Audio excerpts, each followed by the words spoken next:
Hello. A pre-law student recently asked Professor Tonsing if it was important to learn the Latin language prior to attending law school. Here is what he had to say about that. Omnis Gallia divisa est in tres partes. Unum partem incolunt Belgae, alium Aquitani, tertiam que ipse. What am I doing?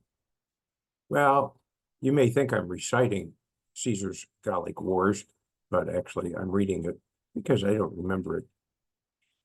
Latin, the language of the Romans. Rome, as you may recall from your history books, was all over Western Europe way back when, a couple centuries ago, and stayed there a long time. So Latin became the administrative language of the entirety of Western Europe. And it was a common language that people were able to use and speak, no matter what country they were from.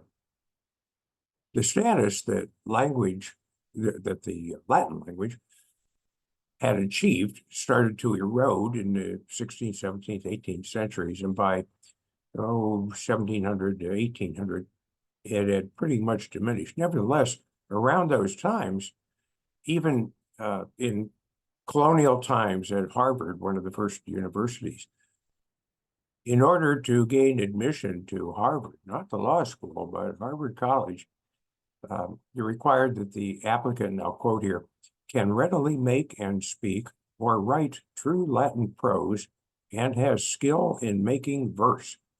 Whew. I took 2 years of Latin in high school.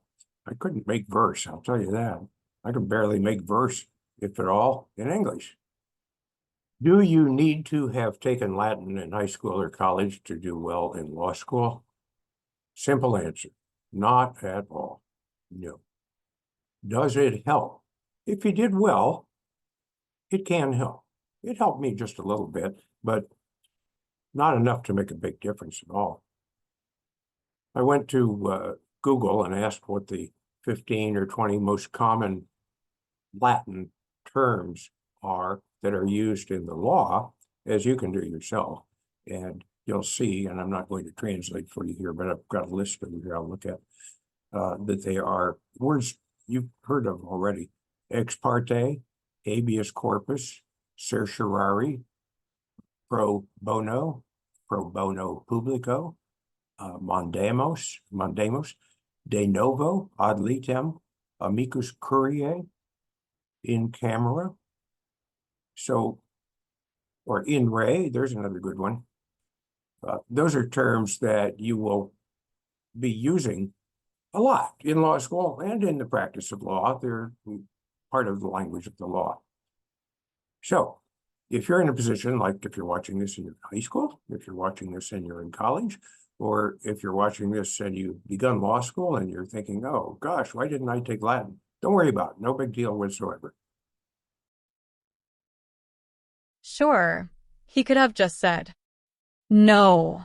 But isn't it always reassuring to get a little background? Thanks for dropping by.